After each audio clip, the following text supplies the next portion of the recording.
अभी अभी बंबई में एक दिगंबर जैन मुनि आए हुए थे, एलाचारी विद्यानंद। उनसे तो बंबई में भेल बेचने वाले भेलाचारी भी बेहतर दिखाई पड़े।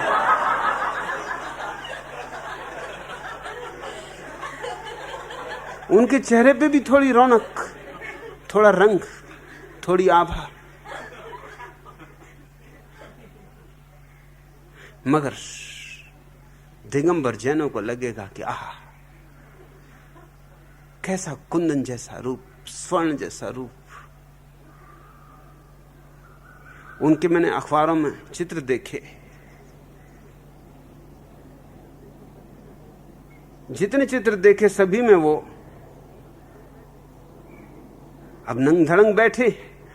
तो नंग धड़ंग तो अखबार कोई छापने को राजी होगा नहीं, और खुद भी संकोच होता होगा, और भक्तों को भी थोड़ी लाज आती होगी।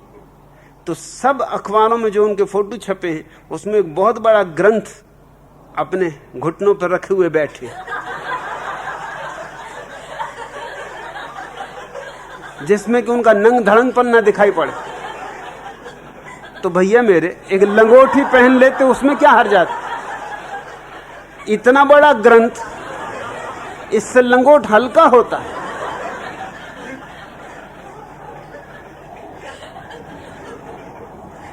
ज्यादा सरल होता, एक तिग्गी बांध लेते।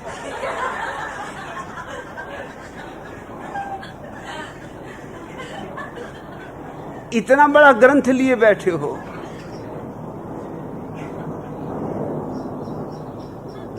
जरा सी बात छिपाने को।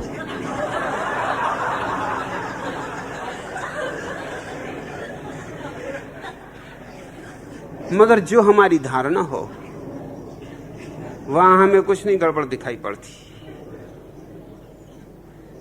जैन घरों में महावीर की तस्वीरें टंगी होती, तो तस्वीरें इस तरह से बनाते हैं वो कि महावीर खड़े हैं, ध्यान कर रहे हैं, और एक झाड़ की शाखा लंगोटी का काम कर रही।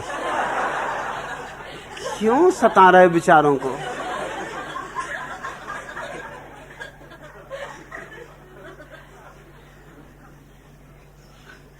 मैं एक घर में मेहमान था, तस्वीर सुंदर थी, मगर एक शाखा सब गड़बड़ कर देती,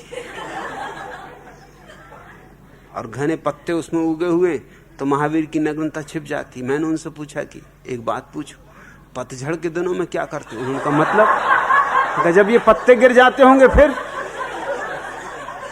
उन्होंने कहा आप भी क्या बात करा रही, ये तस्वीर है। उन्होंने कहा तस्वीर है वो तो मुझे भी मालूम है, मगर असलियत की तो सोचो। महावीर अगर ऐसे हमेशा ही जब देखो तब झाड़ की आड़ में खड़े रहते होंगे, पतझड़ में क्या करते होंगे?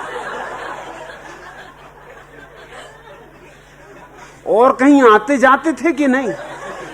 क्योंकि जब देखो तब जहां जाता हूं वहीं ये झाड़ की आड़ में खड़े। या तो इस झाड़ को सब जगह साथ ले जाते हो कि रखे हैं एक बैलगाड़ी में झाड़,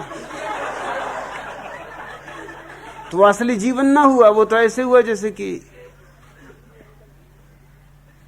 झांकियां निकलती कि ट्रक पे सवार झाड़ लगा हुआ है, उसके बगल में खड़े हुए।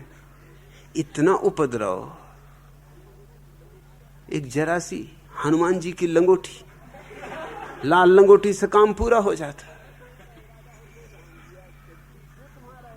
जांघिया चड्डी, जो तुम्हारा इरादा हो ले लो,